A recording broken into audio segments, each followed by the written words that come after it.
जय हिंद साथियों, कैसे आप सभी लोग। आशा करते हैं आप सभी लोग अच्छे होंगे। जैसा कि आप देख पा रहे होंगे, आज हम बात करने आए हैं कि आपको ये बताएंगे कि जब आप लोग भर्ती हो जाएंगे और ट्रेनिंग करने के बाद जब आप वापस आएंगे तो आपके लिए कौन सी जगहें ऐसी होंगी जिसमें आपको वर्दी नहीं पहननी पड़ेगी। और आप जो लोग अपने शौकीन हैं कि हम दाढ़ी रखना चाहते हैं सर, तो वो अपना दाढ़ी भी रख सकते हैं। ऐसी कुछ जगहों के बारे में आपको हम बताएंगे इस वीडियो में। और इसके बाद आपके लिए कौन सी जगह सबसे बेस्ट रहेगी जॉब करने के लिए, जिसमें आपको आराम से रहने का समय मिलेगा परिवार में। ठीक है, तो वैसे ही कुछ आज हम 2-4 जगहों के बारे में आपको बताएंगे। ठीक है, तो हम यही कहना चाहेंगे कि जो भी भाई इस वीडियो में नए आए हों वो चैनल को सब्सक्राइब कर लें और वीडियो को ज़्यादा से ज़्यादा अपने दोस्तों में शेयर कर दें, जिससे कि कोई भी अपडेट है सबसे पहले आप तक पहुँच सके। ज़्यादा समय न लेते हुए हम वीडियो को स्टार्ट करते हैं। देखिए, सबसे पहले हम बात कर लेते हैं कि आपका ट्रैफिक पुलिस जो होती है, आखिर में आप ट्रैफिक पुलिस में कैसे जा सकते हैं और इसकी क्या ड्यूटियाँ होती हैं और क्या काम होता है। तो देखिए, ट्रैफिक पुलिस में जाने के लिए आपको क्या करना है। सबसे पहले आप जब आएंगे, आपकी पोस्टिंग किसी थाने या चौकी में कर दी जाएगी। ठीक है, तो मांग आती है कि जो भी इच्छुक हो वो अपना ट्रैफिक पुलिस में दे दे, और इसका समय 3 साल के लिए होता है। 3 साल तक आप ट्रैफिक पुलिस में रह सकते हैं। ठीक है, तो जब आप आएगा, आप एप्लीकेशन देंगे, आपके जो पुलिस अधीक्षक होंगे उनके नाम, और आपकी पोस्टिंग ट्रैफिक पुलिस में हो जाएगी। देखिए, ट्रैफिक पुलिस में क्या करना पड़ता है। पहले तो आपकी वर्दी जो होती है सफ़ेद वर्दी होती है, आपने देखा होगा, कई बार जाते होंगे तो चौराहों पर आपने देखा होगा ट्रैफिक पुलिस को। और इसके बाद इसकी जो ड्यूटी का सिस्टम होता है, ये 8 घंटे की ड्यूटी होती है, और रात में 8 बजे के बाद कोई ड्यूटी नहीं होती है, तो आराम से आपको इसमें रात मिलती है। ठीक है, और 2 शिफ्ट में आपकी ड्यूटी रहती है, सुबह और शाम को। तो कहीं ना कहीं से देखिए, सबसे बड़ा बेनिफिट इसमें यह है कि आप आराम से परिवार में रह सकते हैं और आपको नाइट में कोई भी ड्यूटी नहीं रहती ट्रैफिक पुलिस में। और ट्रैफिक पुलिस में बहुत ज़्यादा ऐसा भी नहीं कि आपको बाहर भी नहीं जाना पड़ता, जो भी आपके जनपद है उसी में आपकी ड्यूटी रहेगी और कोई बहुत बड़ी समस्या नहीं होती है। ठीक है, अपना बस ये रहता है 2-3 आप वर्दी सिलवा लीजिए वाइट, क्योंकि वाइट कपड़ा ज़्यादा गंदा होता है, और आराम से आप ड्यूटी करिए। ठीक है, ये तो आपकी होगी ट्रैफिक पुलिस की बात। अब इसके बाद देखिए, बात आती है आपके जीआरपी की, कि जो आपकी जीआरपी पुलिस होती है, आपने देखा होगा इसी प्रकार जब आप ट्रेन से कभी सफ़र कर रहे होंगे तो आपने वहाँ पुलिस देखी होगी। ठीक है, तो आपके मन में डाउट आता होगा कि एक तो आपकी आरपीएफ होती है, जो रेलवे प्रोटेक्शन फोर्स होती है, उसके अतिरिक्त आपने देखी होगी जो उत्तर प्रदेश पुलिस लगी होती है। तो आप सोचते हो कि यार इनकी ड्यूटी लगती है, बात आपकी सही है, मगर वहाँ कैसे जाती है जीआरपी में। जीआरपी पुलिस में क्या होता है, देखिए, वहाँ से भी मांग आती है कि इतने पद रिक्त हैं, जो भी इच्छुक हो अपना एप्लीकेशन दे और उसका जीआरपी में कर दिया जाएगा। तो ऐसे मांग आती है, जो भी भाई इच्छुक होते हैं वो अपना एप्लीकेशन दे देते हैं, और जहां आपको चाहिए होता है, इसमें क्या होता है कि आपको बॉर्डर भी मिल जाता है। जैसे मान लीजिए अगर आप रहने वाले कानपुर नगर के हैं तो आपको उन्नाव मिल जाएगा जीआरपी पुलिस में। ये फ़ायदा रहता है, बॉर्डर स्कीम उसमें नहीं लगती है।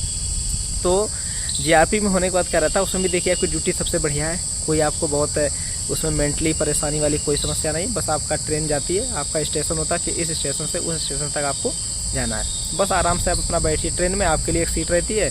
आप देखिए, कोई ऐसी घटना ना, टीटी के साथ भी आप कोई कभी रहते हैं, वो चेकिंग पे निकलते हैं, तो बस यही ड्यूटियाँ रहती है। बाकी आपको स्टेशन पे देखना है। जैसे कभी कभी होता है, आपने देखा होगा कि कोई गुमशुदा होता है, उसकी रिपोर्ट लिखी जाती है, जीआरपी चौकी में लिखेगी। तो ऐसी जीआरपी की भी चौकियाँ बनी होती हैं। ठीक है, जहाँ पर अगर कोई लड़ाई झगड़ा करता है या कोई पकड़ा जाता है तो उसको आप एफआईआर कर सकते हैं उसके ऊपर। और जीआरपी में स्टेशनों पर कोई भी चोरी ना हो, ये सारी चीज़ें देखने के लिए आपकी ड्यूटी रहती है। तो ये आपकी ड्यूटी रहती है, ये भी ठीक है। आप ट्रेन में करेंगे, आपको किसी प्रकार का कभी भी समस्या नहीं होगी। ठीक है, लॉ एंड ऑर्डर से आपको कोई मतलब नहीं रहेगा। ये तो आपके जीआरपी की हो गई। अब हम देखिए, 2 ऐसी अब हम जॉब की बात करने जा रहे हैं जिसमें आपको कभी वर्दी नहीं पहननी पड़ेगी, और इसके बाद दाढ़ी भी आप चाहें तो नहीं बना सकते हैं। अगर आप दाढ़ी रखना चाहते हैं तो 2 जगह ऐसी हैं जहाँ पर आप दाढ़ी भी रख सकते हैं। देखिए, सबसे पहले हम बात कर लेते हैं एलआईयू की। एलआईयू, जिसका आप लोग काफ़ी जिक्र कर रहे हैं कि सर मेरा एलआईयू वेरिफिकेशन कब होगा, कैसे होगा, तो मैं एलआईयू की बात कर लेता हूं। देखिए, एलआईयू में जाने के लिए क्या होता है कि आप जब जिले में आते हैं तो इसके लिए भी आप की मांग आती है, और जो इच्छुक होते हैं आपके अंदर वो योग्यता देखी जाती है कि आपने वो टैलेंट है या नहीं है। ठीक है, ऐसी सारी चीज़ें जज करके आपको एलआईयू में डाला जाता है। एलआईयू का देखिए काम क्या होता है, पहले तो आपको कभी वर्दी नहीं पहनी रहती है। ठीक है, आप कभी भी वर्दी नहीं पहनेंगे लाइव में, और आप दाढ़ी भी रख सकते हैं। आप एकदम सिविल ड्रेस में रहते हैं, जैसे नॉर्मल एकदम फॉर्मल ड्रेस जो होती है उसमें रहते हैं। एलआईयू का देखिए मुख्य काम ये होता है कि पब्लिक के बीच की आपको जो भी अपडेट है, ठीक है, वो आपको एकत्रित करनी रहती है। मान लीजिए कहीं पर भी अगर लड़ाई दंगा हो रहा है तो वहाँ एलआईयू जाता है। चूँकि वर्दी नहीं पहनते हैं वो लोग, तो वो पब्लिक जैसे ही लगते हैं, तो पब्लिक से जो भी चीज़ें साझा कर सकते हैं। ठीक है, क्या चल रहा है, किस वजह से उपद्रव हो रहा है, कौन उपद्रव कर रहा है, वहाँ जाकर के पता कर सकते हैं, क्योंकि पब्लिक तो नहीं जान पाएगी कि आप पुलिस में है, और आपका हुलिया भी वैसा नहीं रहता है। इसी प्रकार से अगर कोई भी गोपनीय मीटिंग चलती है तो वहाँ पर एलआईयू उपस्थित रहती है, वो जानकारी करती रहती है कि हालांकि मीटिंग में क्या चल रहा है। और जो मीटिंग करते हैं वो समझ भी नहीं पाते हैं कि पुलिस है या नहीं, उन्हें लगता पुलिस तो यहाँ पर है ही नहीं, तो मगर जो एलआईयू वाले सदस्य होते हैं वो पुलिस का ही काम करते हैं, इसीलिए सिविल में रहते हैं। तो लगभग में आप 3 साल तक एलआईयू में रह सकते हैं। तो बढ़िया जगह है एलआईयू भी, आपको वर्दी नहीं पहननी पड़ेगी और आप एक आपकी यूनिफॉर्म रहेगी फॉर्मल, और किसी भी प्रकार की आपको कोई समस्या नहीं होगी। ठीक है, ये चीज़ें आप जानेंगे। काम आप जानते हैं एलआईयू का, जो भी काम होता है आपका लगभग में गोपनीयता बनाए रखते हैं ये लोग, और सारी डाटा लिया करते हैं जगह जगह से जा कर, और उसको फिर थाने और जो आपकी लाइन है, जो आपके ऑफिस है, उस जगह पर ये लोग देते हैं कि कहाँ पर क्या चल रहा है और कहाँ पर अगर दंगा हुआ तो उसकी क्या वजह है। ये एलआईयू का काम होता है। ठीक है, तो आपके लिए एलआईयू सबसे बेस्ट रहेगी अगर आप वर्दी नहीं पहनना चाहते हैं और इसके बाद किसी भी प्रकार से दाढ़ी आड़ी नहीं बनाना चाहते। ठीक, और इसके बाद अब सबसे देखिए लास्ट में बात कर लेते हैं क्राइम ब्रांच। आपने सुना होगा सीबीआई में पोस्टिंग है उनकी। देखिए क्राइम ब्रांच की सबसे तगड़ी है। ठीक है, इसमें वही लोग भेजे जाते हैं जिनका थोड़ा बॉडी स्ट्रक्चर और जिनका दिमाग सबसे फास्ट होता है। ठीक है, ऐसे किसी को नहीं भेजा जाता क्राइम ब्रांच में, पता चले वहाँ जा कर के रात में दबिश देनी है, वो वहाँ पर उसका इतना हृदय कमज़ोर है कि वो वहाँ जा ही नहीं पा रहा है। ठीक है, तो क्राइम ब्रांच में देखिए क्या होता है, ज़िले में आपकी टीम बनती है, तो जितना भी आपको उसमें भी वर्दी नहीं पहननी है और आपको दाढ़ी नहीं बनानी है। ठीक है, आपको बिल्कुल पब्लिक जैसा लगना है। और जो इसका देखिए मुख्य काम होता है क्राइम ब्रांच का, कभी आपने सुना होगा कि वहाँ पर क्राइम ब्रांच से मुठभेड़ हुई, इतना आतंकी मारे गए हैं, तो आपको दबिश देनी रहती है। जो भी ज़िले में आपकी बड़ी बड़ी चोरियाँ होती हैं या कोई बहुत बड़ा गैंगस्टर है, ठीक है, और वो कहीं आपको पता चला रात में कि 10 बजे वहाँ पर है और उसको पकड़ना है। ठीक है, अब आप पकड़ने जाएंगे तो सिंपल सी बात है, वहाँ पर सभी लोग पिस्टल लेके जाते हैं और रात में कोई भी ऐसी घटना भी घट सकती है, उधर से फायरिंग भी आ सकती है, तो इसलिए सब सतर्क रहते हैं।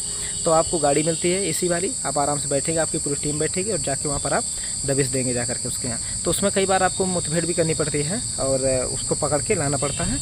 तो क्राइम ब्रांच का यही काम होता है कि जितने भी आपके जासूसी हैं और जितने अपराधी हैं उनको आपको पकड़ना। मोस्टली इसमें रात में ही काम होता है। ठीक है, क्योंकि दिन में आप जाएंगे तो दिन में कोई भी भाग जाएगा आसानी से, उसके बारे में लोकेशन पता चल जाएगी, लेकिन रात में आपको गोपनीयता तरीके से जाते हैं, एलआईयू पता करती है सारी चीज़ें और वो आप तक सूचना आती है, आपको अपडेट किया जाता है कि यहाँ पर फलाना आतंकी छिपा है, या आप कह सकते हैं कि ये जिसने डकैती की है या ये जिसने अपराध किया उस जगह पर है। तो आप रात में जाते हैं और उसके घर को घेर लेते हैं और उसको पकड़ने की कोशिश करते हैं, तो उसमें कई बार या मुठभेड़ भी होती है। ठीक है, तो इसलिए इसमें काफ़ी तेज़ लड़कों की आवश्यकता होती है, अब हर कोई इसमें नहीं जा सकता है। ठीक है, तो ये क्राइम ब्रांच का काम होता है। इसमें भी आप कभी भी दाढ़ी नहीं बनाएंगे और आपको कभी भी वर्दी नहीं पहननी है। ठीक, एकदम सिविल में आप रहेंगे।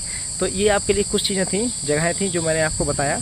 अगर आपको जो भी कुछ अच्छा लगा तो आप लोग कमेंट जरूर करें और ठीक है, वीडियो को लाइक भी कर दें और ऐसी जानकारी आपको हम देते रहेंगे। और सबसे बड़ी देखिए बात आपको हम बता दें कि आप लोगों को जो भी जिस भी टॉपिक पर वीडियो चाहिए हो ना, ठीक, आप कमेंट करेंगे, मैं उस टॉपिक पर वीडियो बना दूंगा। ये मैंने सोचा आपको जानकारी दे दें, जब आप लोग आएंगे तो आप कैसे कहाँ पर किस जगह जा सकते हैं और ये सारी चीज़ें क्या हैं। अब आप लोग विभाग से जुड़ गए हैं तो आपको ये भी सारी जानकारी होनी चाहिए। ठीक है दोस्तों, तो अगर मेरे द्वारा दी गई जानकारी आपको अच्छी लगे तो वीडियो को लाइक ज़रूर करें और चैनल को ज़्यादा से ज़्यादा सब्सक्राइब करें। जय हिंद, जय भारत।